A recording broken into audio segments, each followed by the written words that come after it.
We are all African. So said Richard Leakey, the famous archaeologist who discovered the early human remains in the Rift Valley in Kenya.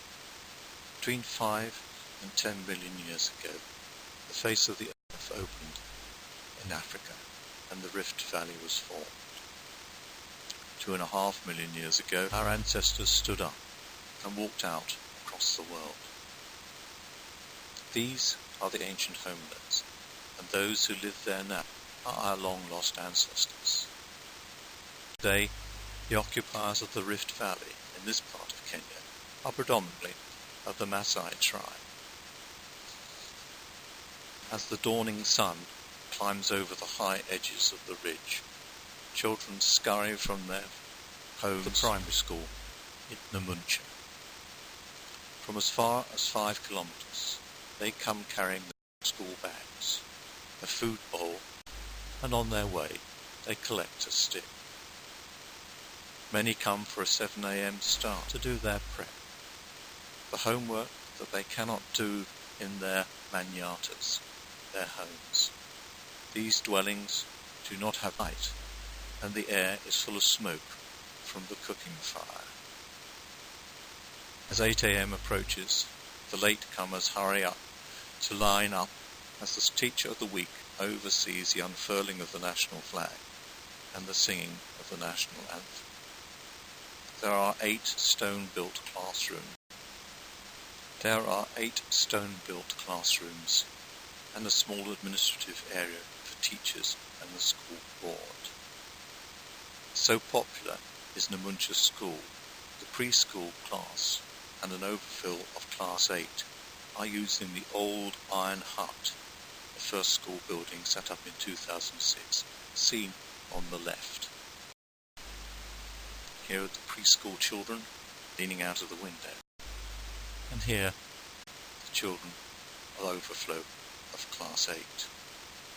This first dust floor corrugated iron schoolroom was built by the local community, who realised that education was the key to their future.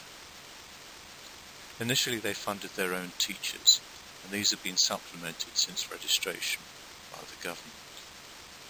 Part of the project of the primary school project is the building of a teacher's accommodation. 2 of these complexes are now ready, but some still live in these original huts. In the middle of the school day, works for lunch. The sticks the children have bought on their journey to school piled up and made into fires and large cooking pots filled with maize and beans. This meal is very important to ensure that the children come to school and that they are fed whilst at school.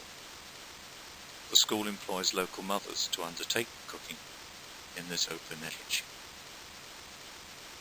The school's popularity due to educational success. Several students have moved to secondary school. One, for instance, is now a teacher at a primary school in an adjoining community. It is this growing number of children who reach the standard for secondary school education that has decided the school board to build a secondary school to complement the primary school. In this way, they can find secondary school places for their primary school output, and more importantly, offer boarding accommodation for boys and girls. Girls like Lita here, who has run away from her home.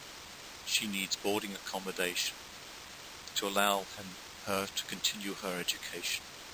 The alternative, that these girls will be offered or sold in marriage, usually to an older man. The Namuncha community now has a reputation for providing a refuge for these girls who run from their homes and from enforced marriage. This is not a community that sits on its hands and waits.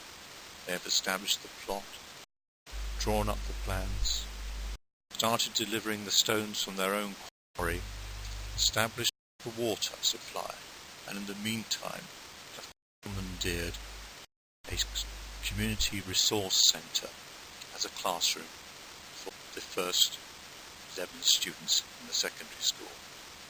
The electricity supply is already planned, and a phased business plan is in preparation. The first phase, 2 classrooms and a science lab, and of course the girls' boarding house.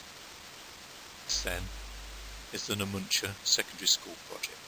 Please help and support all you can. Educating the children to secondary school level in our ancient homeland will ensure that our African cousins will start to enjoy the health and wealth